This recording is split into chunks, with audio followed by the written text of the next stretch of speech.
खुशामदीद इबादत रमज़ान की special transmission में मैं एक बार फिर हाजिर हूँ। और मैंने जिस तरह कहा था कि बहुत सारे हमारे स्पेशल ट्रांसमिशन में सेगमेंट्स हैं, और अभी मैं जो बैठी हूँ और मेरे साथ एक बहुत ही लेजेंड पर्सन, फ़ख्र पाकिस्तान, हार्ड वर्किंग, हम बहुत सारे प्रोफेशन, जैसे मैं भी एक प्रोफेशन से बिलोंग करती हूँ, लेकिन कुछ काम ऐसे होते हैं जो मैं और आप नहीं सेलेक्ट करते, वो ऊपर बैठा हुआ रब सेलेक्ट करता है, वो मुंतखब करता है कि मैंने किससे क्या काम लेना है। और बड़ी बात होती है कि वो उससे वो काम ले जिससे सारी कायनात को फ़ायदा हो जाए, सारी कायनात उसको दुआएं देने लगे, और वो लोग ख़ास तौर पे दुआएं दें जिनको वो तकलीफ़ है। तो ये फिर किसने मुंतखब किया? मेरे रब ने मुंतखब किया। ऐसे लोग दुनिया में बहुत कम हैं, और बहुत जैसे चंद लोग हैं, और मैं बड़ी खुशकिस्मत हूँ इस वक्त उस शख्सियत के साथ बैठी हुई हूँ। तो मैं मिलवाती हूँ, क्योंकि दोबारा किसी के चेहरे पे मुस्कुराहट लाना जो बहुत एक क्राइसिस से गुजरा हो, एक तकलीफ़ से गुजरा हो, जिसको बहुत सारे लोगों ने कहा हो कि अब तुम सर्वाइव नहीं कर पाओगे, और तुम्हारी ये जो सूरत है या तुम्हारा ये तकलीफ है दोबारा कभी रिकवर नहीं होगी। लेकिन उन्होंने कहा नहीं, मैं हूँ ना, ऊपर अल्लाह है तो मैं नीचे हूँ। उन्होंने दिल की ढारस भी दी और उनके साथ ढाल बन के खड़ी हूँ। और वो कौन है? जी हाँ, जब लोग जल जाते हैं ना, तो वो एक बहुत ही अंदर से और बैरूनी, यानी कि दोनों तकलीफ़ों से गुजर रहे होते हैं, और हर कोई उनके साथ सॉरी टू से मतलब हकारत से देख रहा होता है, या उनको तकलीफ होती है देख के, मतलब होता है ये कुदरती फेल है, हमसे बर्दाश्त नहीं होता। तो लेकिन वो तो उनको जफ्फियाँ लगा रही होती है, मैंने उनके बच्चों की वीडियोस देखी हैं, और उनसे मुस्कुरा रही होती हैं। बड़ी बात है, बड़ी जिगरी बंदी है, यहाँ पर बैठी हुई हैं। और यहाँ पर बैठी मैडम मुसरत मिसबा, और उनकी DSF यानी कि डिप्लेक्स स्माइल अगेन, मैं शायद प्रोनाउंस गलत करी हूँ, डिप्लेक्स बोला था, डेपिलेक्स डेपिलेक्स, क्योंकि आपके इन लोगों से मिल के मैं भी शायद सब कुछ भूल गई हूँ। लेकिन आपकी एक 18 साल की जो एक स्ट्रगल है, वो डेपिलेक्स अगेन जो आपने किए ना, वो वाकई में वो स्माइल अगेन बड़ी मुश्किल है किसी के चेहरे पे लाना। अस्सलाम वालेकुम मैम, कैसी हैं? वालेकुम अस्सलाम।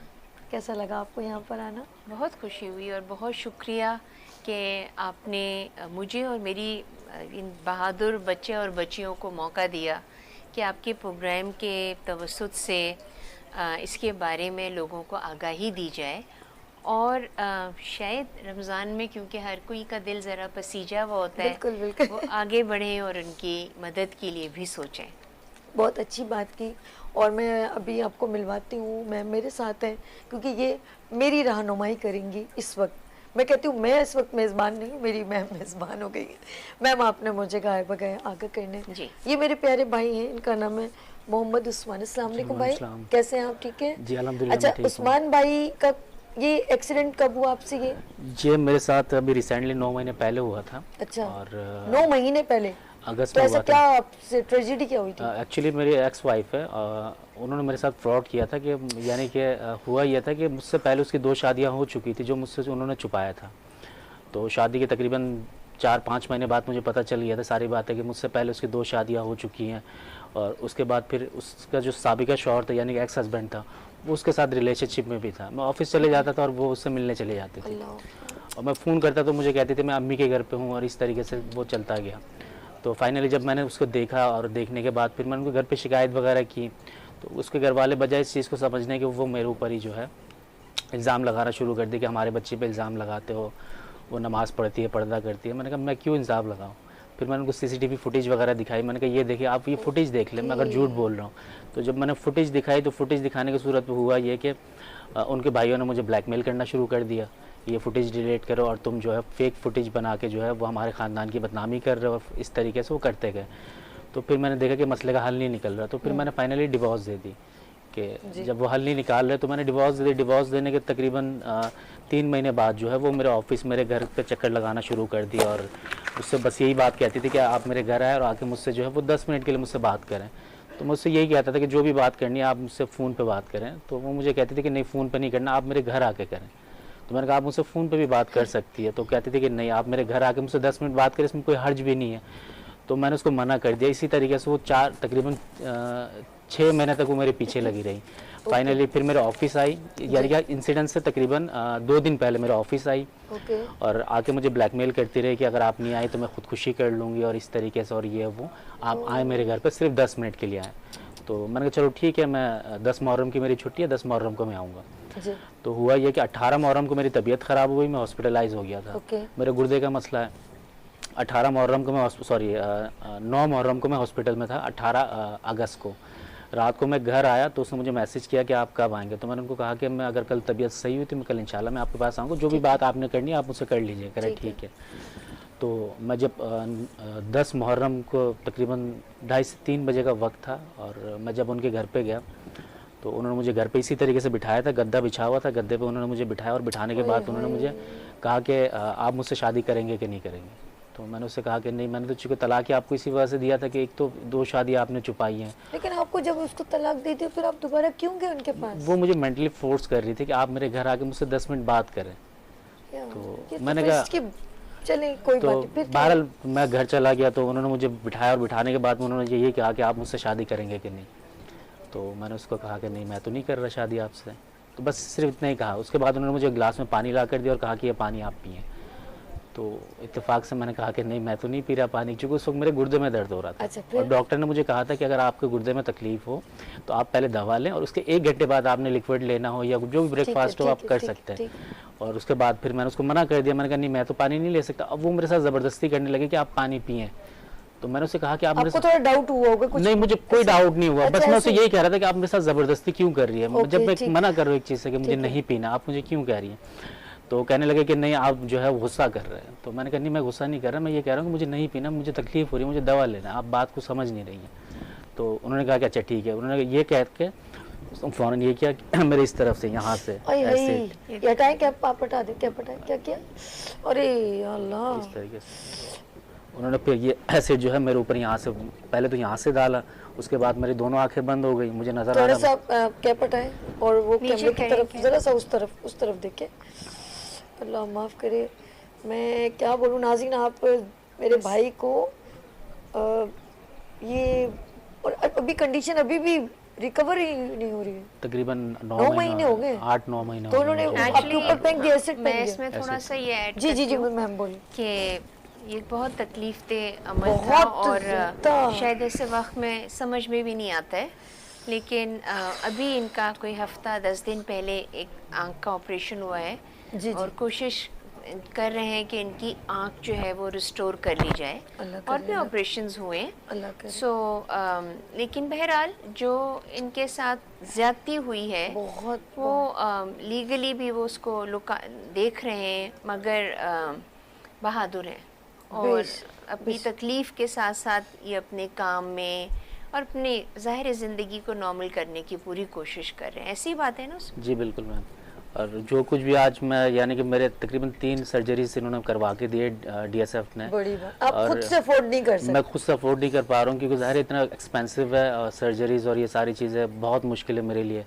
तो फिर मैम से मेरा रब्ता हुआ तो इन्होंने सारी चीज़ें मेरे जो है अरेंज करवा के दिए, लॉयर उन्होंने मुझे दिए हैं, अलावा प्लस जो है उन्होंने मेरे ट्रीटमेंट करवा के दिया। अभी रिसेंटली उन्होंने मेरे ट्रीटमेंट करवा के दिए। अब जो है कमिंग वीक और ट्रीटमेंट है वो भी इंशाल्लाह वो करवा के दे रही हैं। तो आज जो भी करवा रही हैं, नाज़रीन से अपील करूँगी जो वहाँ देख रहे हैं, बहुत अच्छे लोग हैं आप लोग, आई नो। इनमें से बहुत सारे ऐसे लोग होंगे जैसे मैम ने कहा कि ये रमज़ान का महीना है, बहुत सारे दिल बहुत ज़रा थोड़े सॉफ्ट हो जाते हैं।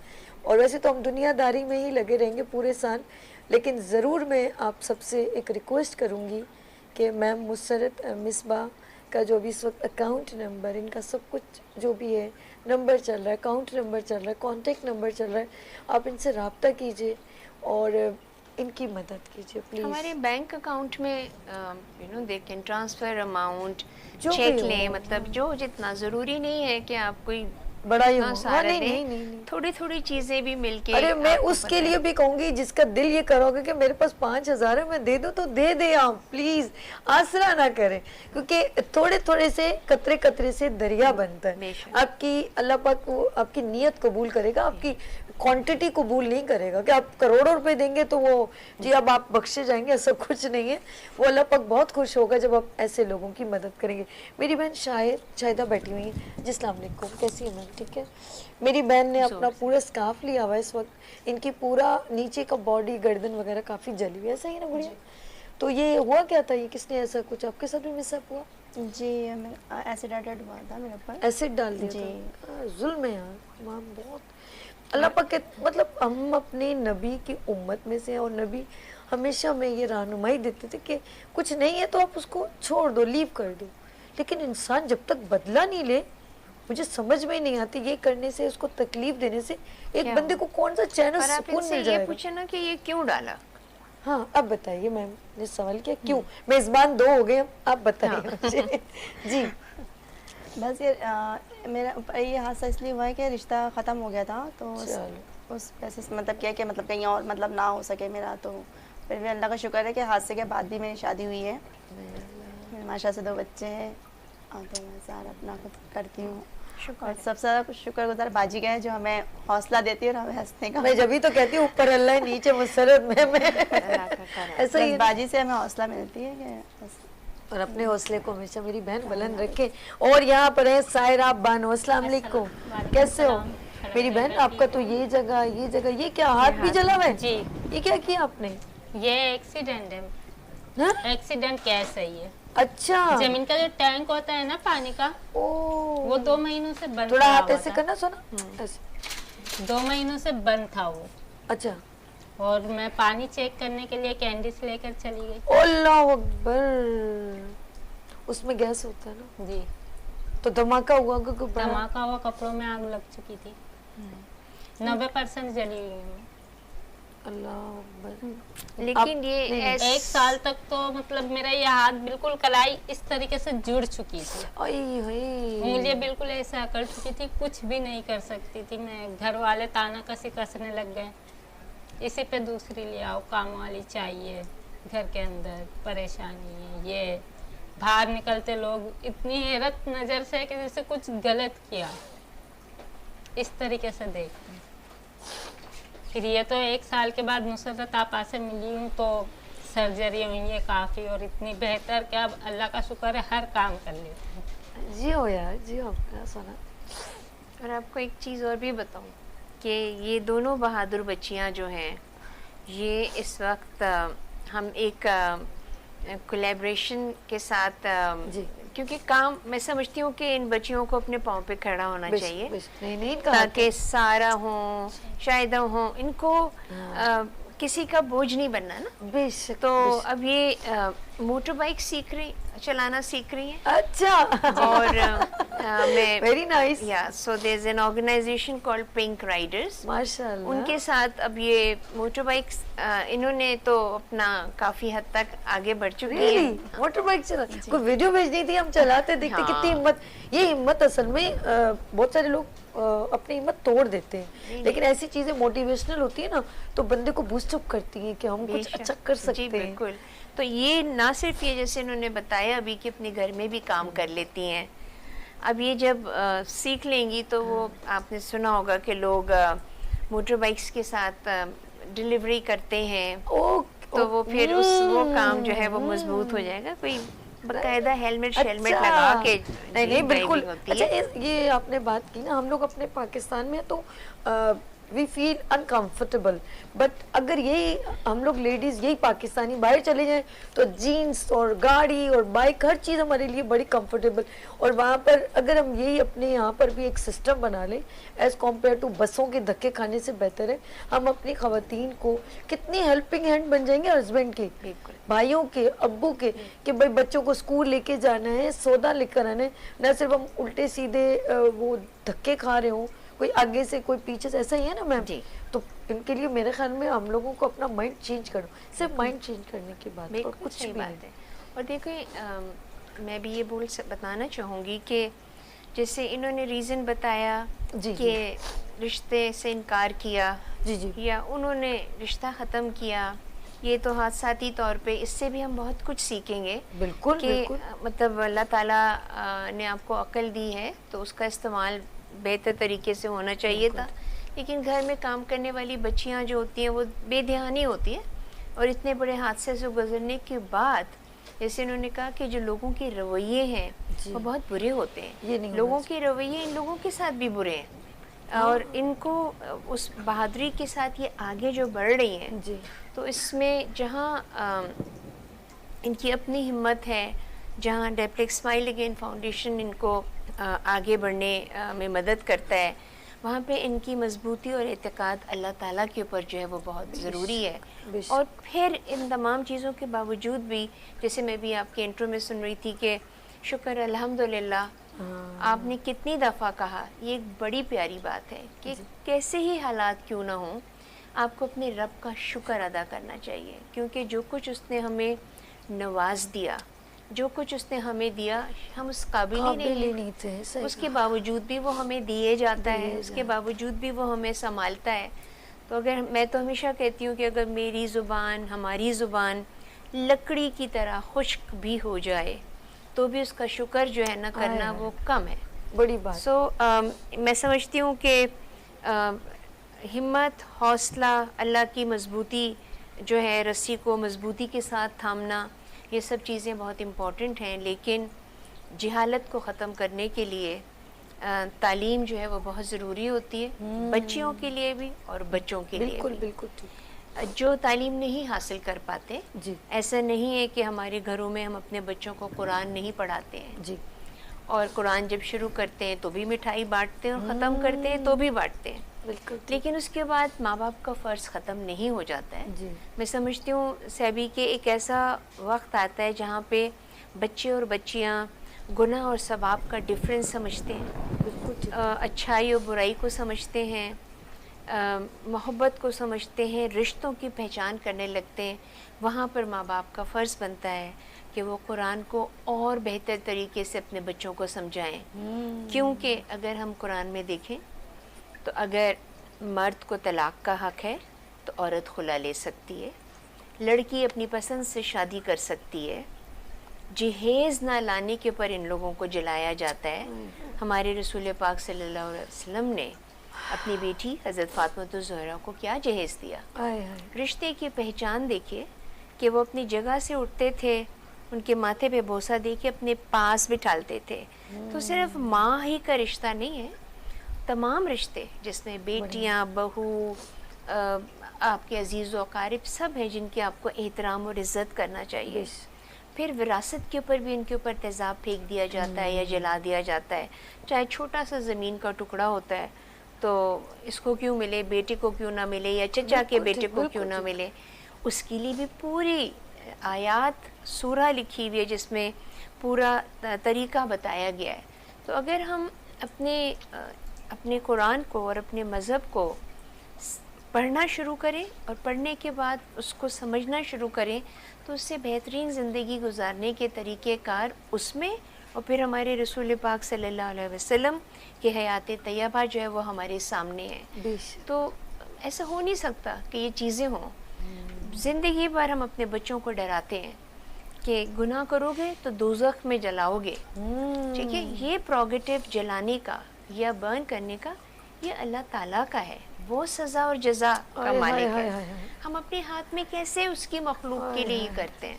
तो बस सही बात, आपने तो सारी बात कोई कहते हैं ना दरिया को कूजे में डालने के अल्लाह पाक ने सज़ा जज़ा मुकर्रर की है, दोज़ख में डालने का तो सिर्फ उसको इख्तियार अल्लाह ने दिया है कि हम कौन होते हैं एक दूसरे को जलाने वाले। जी, और हम इसी पे हमें चाहिए ये कि अब जबकि आप ये बहादुर बच्चियाँ आपके पास हैं, बेशक। हम आपके चैनल के बहुत मशकूर हैं कि आपने हमें ये मौका दिया।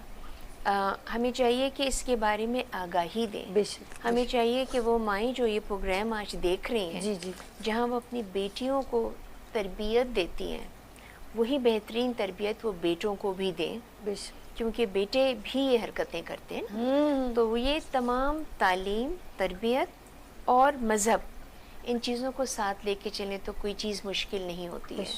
फिर जब हम इसके बारे में बात करते हैं तो हमारे पास डेप्लेक्स स्माइल अगेन में इस वक्त 775 यानी 775 बच्चे, बच्चियाँ, लड़कियां हैं जिनको तेज़ाब, मट्टी का तेल या हादसाती तौर पे जला दिया गया, या वो जल गई। तो हमें ये चाहिए कि हम उसके बारे में कानून साजी में हमें कोशिश ये करनी चाहिए कि आगाही दें और कानून साजी जो है उसको और मजबूत करें, यानी कि सज़ा जो है वो ज़रूरी है कि अगर आप सज़ा नहीं दिलाएंगे तो वो लोग जो हैं जो ये गलत काम करते हैं वो कैसे इस जुर्म को रोक सकेंगे। तो आपका कानून का लागू होना और यकीनी सज़ा का होना बहुत ज़रूरी होता है। जी जी मैम, मैं बिल्कुल आपकी बात सुनते सुनते मैं सोच रही थी कि हम अपने अपने तय क्या कर सकते हैं, और वहाँ पे बैठे हुए जो है वो इस तमाम बात को सुन रहे हैं, और मैं चाहूँगी कि खूबसूरत अंदाज मैम का जो खुद से कर तो रही हैं, लेकिन मैं चाहती हूँ कि ऐसा ना हो कि वो शेर जो है वो इनके ऊपर, मैं कहती हूँ बहुत फिक्स आता है कि मैं चला था अकेले ही जाने पे मंजिल, लोग मिलते गए कारवां बढ़ता गया। तो इनका कारवां हम सब हैं। तो मेरी दुआ है कि अल्लाह पाक आपको इसी तरह ये हिम्मत, ये जुर्रत, पता है इन लोगों में कैसे आई है, आपको देख के आई है। आपकी खूबसूरत सी स्माइल, आपका जज्बा, आपका जोश, आपका वलवला, कहीं पर भी आप लेट डाउन नहीं हो रही हैं। इंशाल्लाह नहीं होंगी भी नहीं, इंशाल्लाह कबूल करें। इंशाल्लाह। Being a Muslim, being a Pakistani, I feel मैं आपके लिए कहूँगी आप हमारे लिए फ़ख्र पाकिस्तान। बहुत शुक्रिया, इसमें कोई शक नहीं, कोई लफाजियत नहीं। मेरे प्यारे भाई, आपसे हुआ एक प्रॉब्लम हो गया, ठीक है, और आप बिल्कुल डिसाइड ना हो, शायदा मेरी प्यारी बहन है सायरा, आप लोग बिल्कुल डिसाइड ना हो, इंशाल्लाह ताला आपकी जो भी सर्जरी अभी हो रही है आहिस्ता आहिस्ता, ये सारे लोग यहाँ पर बैठे देख रहे हैं आप लोगों ने, क्योंकि मैंने सुना है कि कराची वाले और पूरे पाकिस्तान में जो लोग हैं वो बहुत सपोर्टिंग हैं, मैंने बहुत तारीफ़ें सुनी हैं। तो अब आप लोगों ने हमारी प्यारी बहन मिसबा की, मुसरत मिसबा मैम की जो है बहुत हेल्पिंग हैंड बनना है। मैम आप भी एक कैमरे पे अपील करें, आप मैंने तो की, अब आप करें प्लीज, रिक्वेस्ट यू प्लीज। आपका बोलने का फिर अलग होगा ना कि आप तो इनके साथ रहती हैं। एक छोटी सी रिक्वेस्ट मेरी प्यारी बहन, मेरी प्यारी बहन, कि रमजानों में तो देखो हर कोई सहारा बन जाता है, ओए मैं सदके जाऊं, मुसरत मिसबा को हर कोई आगे बढ़ के दे देता है, लेकिन हम लोगों का ये कहना है कि आम दिनों में भी आप लोग हम लोगों के साथ ऐसे ही ताउन करें। बेशक, आप लोगों की बहुत मेहरबानी। सो स्वीट, आप मेरी बहन। अब आपकी शायद तुम्हारी बारी। हाँ जी, अब आप जी बिल्कुल, इन्होंने बिल्कुल सही कहा है कि बाजी का साथ हम सबको देना चाहिए, रमज़ान हो या रमज़ान के अलावा भी बाजी के सपोर्ट हम सबको करना चाहिए। मैं तो ये अपील करती हूँ कि आगे बढ़ के हर किसी को बाजी का साथ देना चाहिए, और बाजी से हमें ताकत मिलती है, बाजी नहीं होती तो शायद हम लोग कुछ भी नहीं होते हैं। हमारी तो मुस्कुराहट है बाजी है। लेकिन इन्होंने मुझे बुलाया, देखना वार्निंग, ये मेरी प्यारी बहन का जो इस वक्त मैं देख रही हूँ, अल्लाह पाक आपको बहुत इज्जत दे, बहुत मकाम दे, बहुत हिम्मत दे मेरी बहन। तुम बिल्कुल भी, तुम्हारे आंखों, तुम आप बात कर रहे थे ना, आपका हलक भर रहा था, तो मैं ये देख रही हूँ काफी हद तक, ये तो यार यकीन करो मैं सच कह रही हूँ, मेरा सिर्फ अभी 2 दिन पहले मैम एक्सीडेंट हुआ है, खुदा की कसम मुझे सांस लेने में मुश्किल होती, मैं सिर्फ सोच रही थी कि जब बच्ची जली होगी ना, इसकी क्या कंडीशन होगी, इसको कितनी तकलीफ हुई होगी। और ये मेरी प्यारी बहन, मैं क्या बोलूँ आपको, अल्लाह आपको नेक हिदायत दे, क्योंकि हमारी ज़बान भी किसी को बुरा कहते हुए 100 दफ़ा सोचती है कि ये लफ्ज़ मेरे रब को पसंद ना हो। अल्लाह उसको नेक हिदायत दे, क्योंकि मुसलमान है ना, कलमा गोए तो उसके लिए बद्दुआ भी नहीं कर सकती कि उसने एसिड फेंकते हुए एक बार ना सोचा होगा कि ये किस अजियत में अपनी ट्रीटमेंट कराएगी। इतना हाथ हमारा तवा करते हुए ना ऑयल ऐसे जल जाता है ना मैम, 100 दफ़ा हम लोग इसे से करते हैं और अंदर तक एक तकलीफ होती है। मैं जब इसको ये देख रही थी और इसको मैं सोच के ना, मेरी मतलब बर्दाश्त से बाहर था। खुदा के लिए किसी भी वो बच्चे को, लड़के को देख रही हूँ, उसकी आँख पूरी फटी हुई है, और मैं क्या लफ्ज़ बोलूँ, मैं यहाँ बैठी हुई हूँ ना, मुझसे नहीं देखा गया, खुदा नहीं देखा गया। खुदा के लिए आप लोग ज़रूर इन बच्चों की, मेरे प्यारे प्यारे बहन भाइयों की, मेरे बहन भाई हैं ये लोग, और ये हम में से हैं, अलग नहीं है ये लोग, आप लोगों ने इनकी बहुत ज़्यादा, और मेरी प्यारी बहन, अल्लाह पाक आपको बहुत बहुत नवाजे। थैंक यू सो मच, बहुत शुक्रिया और आप आप सब लोगों को लोगों का, support करें। और प्लीज़ हमें सपोर्ट सपोर्ट करते करेंगे, रहें। इंशाल्लाह, बिल्कुल सपोर्ट करेंगे। थैंक यू सो मच, आप बहुत शुक्रिया, आप आई।